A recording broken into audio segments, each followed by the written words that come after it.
Now, we've kind of scratched the surface on this, but I want to talk about Newcastle's form, home and away. Now, they've won just one of their last 7 away games this season. That was an 8-0 against Sheffield United. It was an emphatic victory.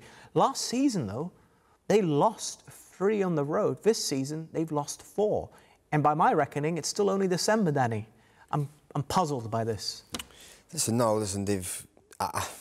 St James's Park is a fortress. I think, you know, any team that plays, that goes up there, they're not just playing the team, they're playing the city, they're playing the crowd, and it doesn't, in a way, it doesn't surprise me that, you know, at home Newcastle are so good. And then again, I know the manager's trying to play it down, but he has to, about the injuries and the travelling. It does play a part. And I think, you know, when you get to the latter stages of a game, you're away from home, you're travelling, hotel again, you've got to try and pick yourselves up. It is tough. Whereas when you're at home at St James's Park, the fans give you a lift. You know, when you are struggling for a little, for something, any tackle, you'll get yourself going, and it gives you the extra 5 or 10% at home. Haven't even scored in the last 2, Carlton. Away from home. I've got to be honest with you. I really am struggling. I am really struggling with this. We're talking about 15 games into the season. I'm struggling to get my head around this. What? Expand. Yeah, no, I'm glad Eddie Howe's come out and said what he said. These players are getting paid good money to play football. 3 games a week, I'm sorry, right? It was the norm back in the day. If you were playing for a top club, we're not even at Christmas yet.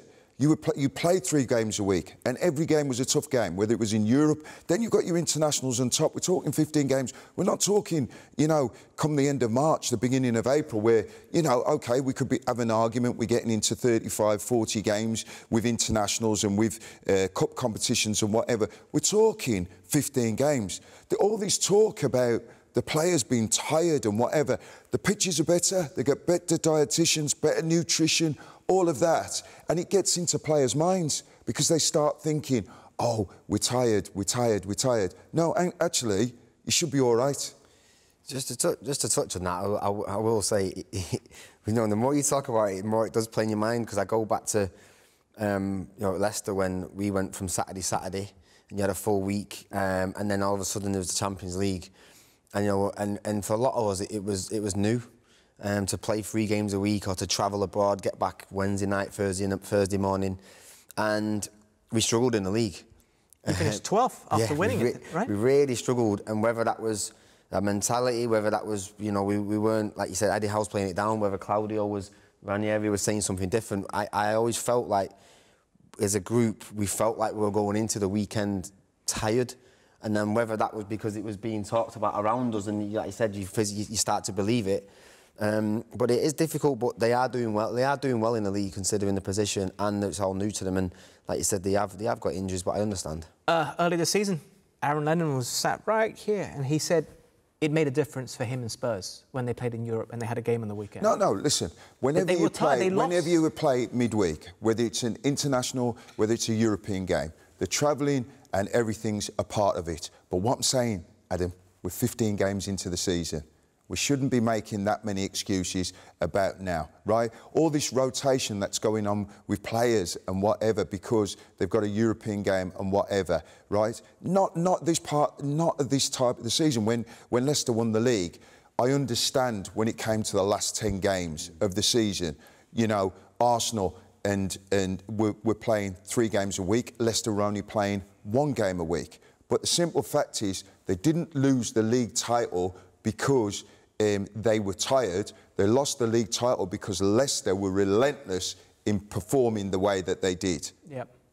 OK, final talking point before we go for a quick break. Nick Pope, how big a miss is he going to be? He's out till we're expecting roughly April, depending how well he recovers.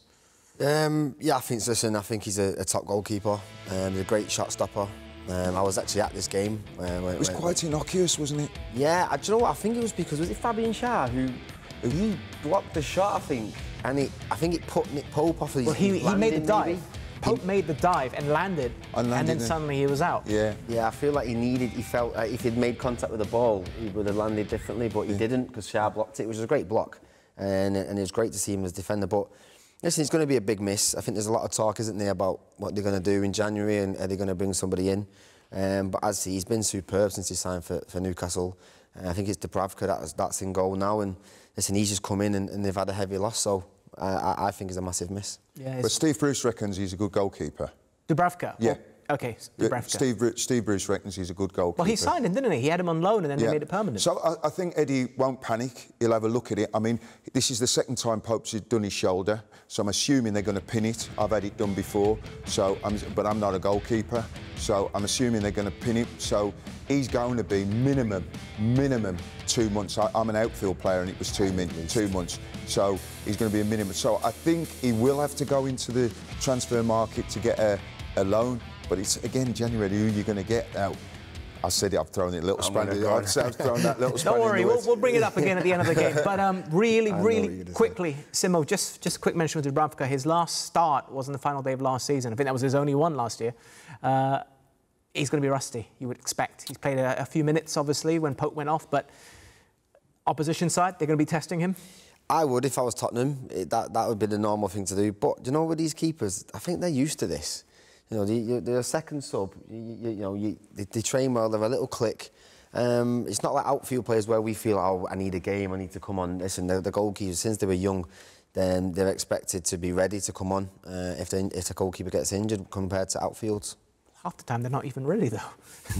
When Dubravka came on, he didn't have his gloves, he didn't have his tape on. I watched it on camera. I have a bugbear about that. When I was manager of a football club, right, Stockport, I always told my players, right, you're having to sit there waiting for them now to put shin pads on, some of them to put their boots on, then to put the shirt on. I remember one game I was looking, do you remember watching this game? You'll have seen it, Adam. When Marlon Hayward was on the bench at Old Trafford for West Ham, and he called him to go on the pitch. Didn't even have his shirt, it was in the dressing room. Yeah. I mean, I'm not being funny with you. Fine for that. It's all about being professional.